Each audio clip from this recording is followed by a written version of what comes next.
गुरुजी, क्या हम सुबह शाम दोनों समय पुष्पार्चन कर सकते हैं? जरूर कर सकते हैं, क्यों नहीं कर सकते। पुष्प देखिए, जो परमात्मा ने बनाया वही परमात्मा को चढ़ाते हैं तो उसमें पूर्णता प्रकट होती है। और हम जिन चीज़ों से परमात्मिक पूजाओं के विधान हैं वो हम कुछ निर्मित कर भी नहीं सकते। हमने जो चीज़ बनाई वो ग्लास की बनाई, प्लास्टिक की बनाई, सीमेंट की बनाई, लकड़ी की बनाई, मिट्टी, हमने कुछ भी चीज़ बनाई वो आर्टिफिशियल बनाई। कुदरत ने जो बनाया वो नेचुरल बनाया। तो इसलिए आप देखिए, आप दूध को आर्टिफिशियली नहीं बना सकते। मतलब अगर आप कोई वैसे डुप्लीकेट बनाता है तो वो फिर त्याज्य है, उसकी पूजा में तो चलेगा नहीं। आप शहद नहीं बना सकते, आप दही नहीं बना सकते, आप गंगा जल नहीं बना सकते, आप गाय का घी नहीं बना सकते। सब प्रकृति प्रदत्त है, सब ईश्वरीय द्वारा दिया गया है। इन्हीं और जितनी भी चीज़ें, कोई एक एक चीज़, सुपारी, लौंग, इलायची, अगर, तगर, आम, पलाश, चंदन, वो लंबी श्रृंखला है। 200-300 पदार्थ हैं। एक पदार्थ आदमी के द्वारा बनाया गया नहीं है, तो इसलिए वो परमात्मा की चीज़ें ही परमात्मा को अर्पित होती हैं। तो पुष्पार्चन के संदर्भ में आपने प्रश्न किया, जरूर कर सकते हैं, उसके बहुत लाभ होंगे आपको।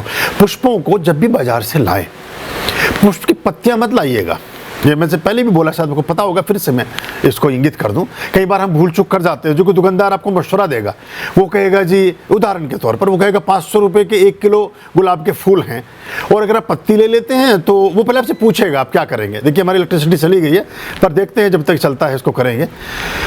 यहाँ बार बारिश हो रही है बहुत तेज़, शायद आपके यहाँ भी हो रही होगी देश भर में। बताइएगा वहाँ का कैसा मौसम है। और यहाँ ठंडा है काफ़ी हमारे यहाँ। तो वो आपसे पूछेगा, आप कहेंगे पुष्पार्चन करेंगे, भगवान की पूजा करेंगे, तो तुरंत आपको आइडिया देंगे कि आप तो पत्तियां ही तो चढ़ाएंगे। तो पत्तियां तो हमारे पास अलग से हुई खुली रखी हैं, वो 150 रुपये किलो में मिल जाएंगी। आपने पत्तियां नहीं लेनी है।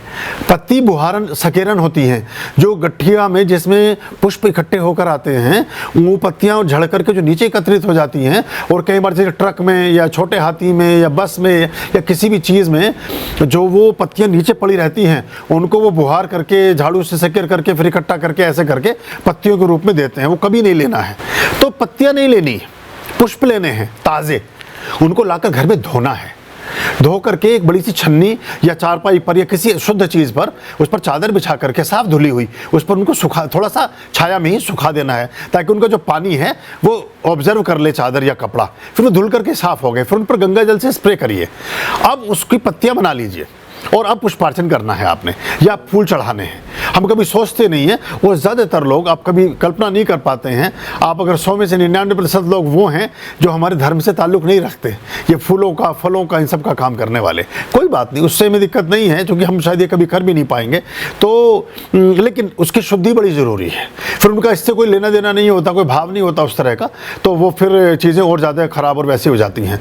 और उस गठिया में, जिस गठिया में फूल बंद कर आए हैं, उसे पता नहीं क्या क्या चीज़ें बांध करके लोग इस्तेमाल करते हैं। तो ये अवेयरनेस हम रखें तो वो अच्छा रहेगा। कोई भी पुष्प हो, थोड़ा समय दें और पहले तैयारी करें। जैसे आपने कहा कि हमारे गुप्त नवरात्रि में नहीं हो पाया था, लेकिन अभी हमने सब तैयारी कर ली है, तो ये धीरे धीरे सब तैयारियां हो जाएंगी। अभी आषाढ़ मास आने वाला है 2 महीने बाद, जुलाई में, तो उसकी तैयारी भी शुरू अभी से कर दीजिए, क्योंकि पदार्थ उस समय कई बार एट रैंडम नहीं मिलते हैं।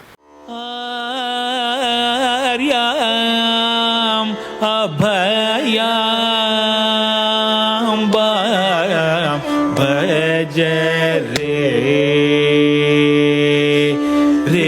चित संततम